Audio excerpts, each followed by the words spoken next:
C'est impossible de bifurquer ici, un thriller à suspense de l'agent du FBI Carly C., livre 4, écrit par Riley Dark, lu par Olivia. Prologue. On ne s'en lasse jamais, pensa Vanessa Talmadge.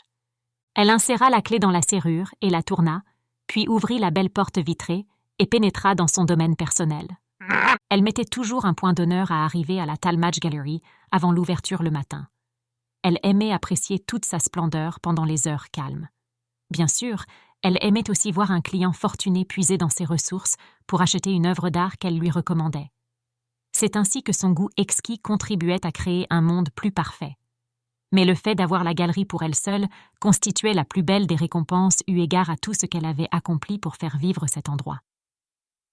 Même si elle ne serait pas complètement seule ce matin, Vanessa savait que le sous-fifre qui avait travaillé ici pendant la nuit avait laissé le système d'alarme allumé pour assurer sa protection.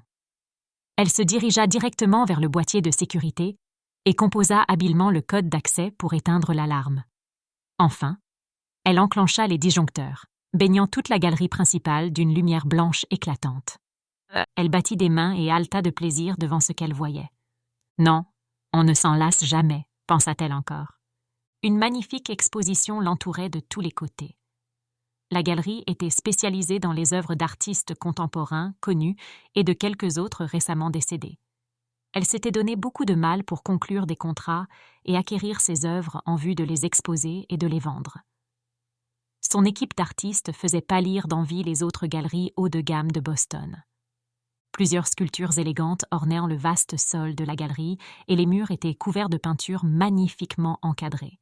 Tout était bien éclairé et parfaitement présenté.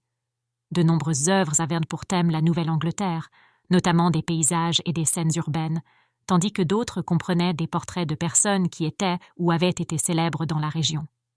Bien sûr, quelques images, comme ces rayures noires et blanches brisées qui lui semblaient représenter une bibliothèque désordonnée, déplaisaient un peu à Vanessa. Les abstraits n'étaient pas ses préférés, mais elle savait qu'il était de son devoir de satisfaire toute la palette des goûts locaux. Elle n'était rien d'autre qu'une fervente protectrice des arts. Elle ne s'attarderait pas ici ce matin.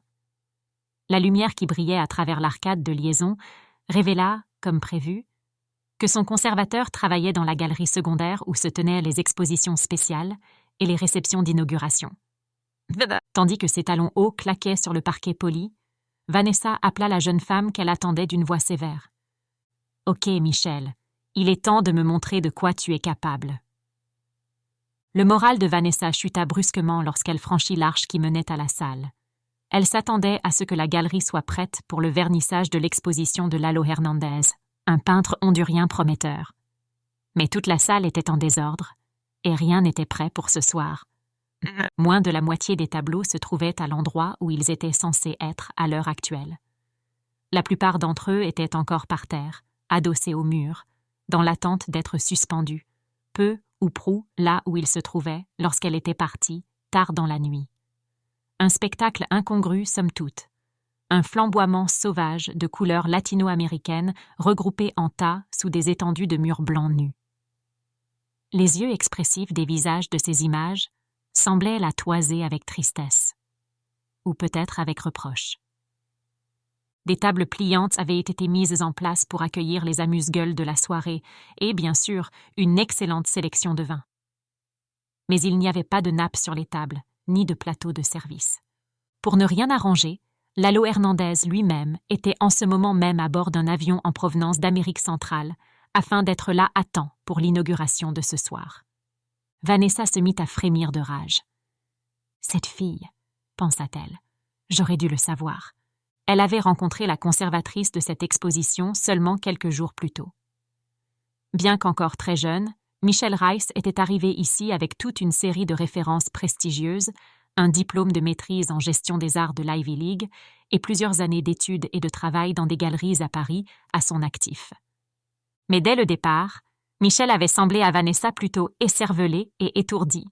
« J'aurais dû me fier à mon instinct », se dit Vanessa. Mais où était-elle? Vanessa regarda autour d'elle et ne vit la jeune femme nulle part, mais elle devait bien se trouver quelque part dans le musée. Vanessa cria, elle-même surprise par le ton rude et braillard qu'elle employait. Michel, tu ferais mieux de ramener tes petites fesses par ici et de me dire ce qui se passe. » Sa voix résonna dans tout le bâtiment, mais il n'y eut aucune réponse. Nous espérons que vous avez apprécié cet aperçu.